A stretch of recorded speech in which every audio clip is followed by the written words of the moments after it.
Tawaran beasiswa kecemerlangan Menteri Besar BKMB yang diterima oleh pelajar terbaik Sijil Tinggi Pelajaran Malaysia STPM 2021 kategori orang asli peringkat kebangsaan Nur Maisarah Abdul Malik disifatkan sebagai rezeki terpijak bagi menampung pengajiannya di institusi pengajian tinggi IPT. Nur Maisarah yang merupakan anak ketiga daripada 5 beradik berazam untuk mengubah nasib keluarganya dengan belajar bersungguh-sungguh hingga ke peringkat tertinggi meskipun dalam keadaan kekurangan kerana kesusahan hidup yang dihadapi keluarganya. Perasaan mula-mula nak ucap terima kasih kepada Datuk Seri dan pihak Yayasan Pahang kerana menerima saya untuk beasiswa ni. Perasaan gembira tu lebih sebab tak pernah sangka bakal dapat beasiswa ni. Bila dapat beasiswa nanti saya akan gunakan sebaik mungkin sebab saya antara golongan dari orang susah juga untuk sambung belajar lebih tinggi lah. Dia yang memperoleh keputusan 4A di dalam STPM kini masih menunggu keputusan UPU sebelum melanjutkan pengajian ke peringkat ijazah sarjana muda demi mencapai cita-citanya menjadi seorang pendidik suatu hari nanti. Menurut Nur Maisarah, dia mendapat galakan dan semangat untuk menggapai cita-cita melalui sokongan dan dorongan daripada ahli keluarga, guru-guru dan rakan-rakan dari Sekolah Menengah Kebangsaan Dong, Raub. Berasal dari kampung Sungai Susuk Raub, beliau dibesarkan oleh ibunya Ani Muhammad Noor yang merupakan suri rumah dan bapanya Abdul Malik Hassan yang merupakan tukang rumah.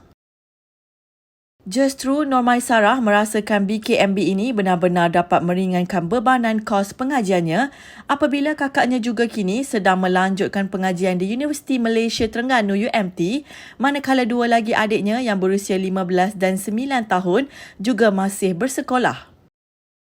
Beliau yang merupakan suku kaum orang asli Cek Wong berharap dapat menggapai kejayaan menjadi seorang guru dan mengubah nasib keluarganya ke arah yang lebih baik. Nur Maisarah bersama 3 lagi penerima BKMB yang menerima sijil, surat tahniah dan wang tunai RM1,000 setiap seorang daripada Yang Amat Berhormat Menteri Besar Pahang Datuk Seri Haji Warusdi Wan Ismail di Wisma Seri Pahang, Kuantan baru-baru ini.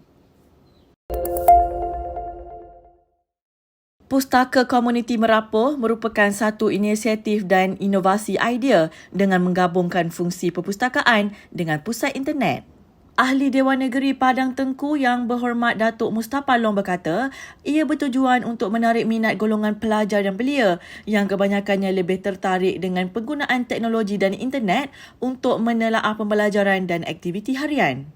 Pendekatan ini diambil apabila kecenderungan anak muda khususnya golongan pelajar dan belia dilihat lebih tertarik kepada pusat internet berbanding perpustakaan desa Merapoh yang pernah dibuka satu ketika dahulu tetapi terpaksa ditutup kerana tidak mendapat sambutan.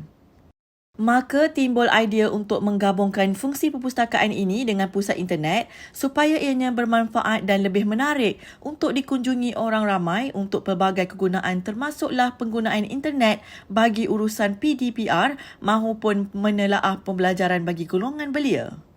Yang Berhormat Datuk Mustapha berkata, kesemua buku-buku dari Perpustakaan Desa Merapoh telah ditempatkan semula di Pusat Internet Komuniti Merapoh.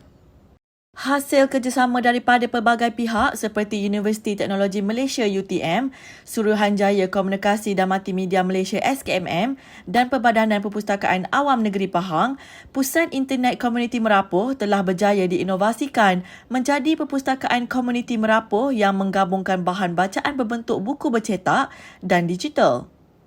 Menerusi program CSR Mahasiswa Sarjana Pentadbiran Perniagaan UTM yang dijalankan oleh Encik Azman Hashim, sebanyak 2,000 judul buku telah ditempatkan di perpustakaan terbabit.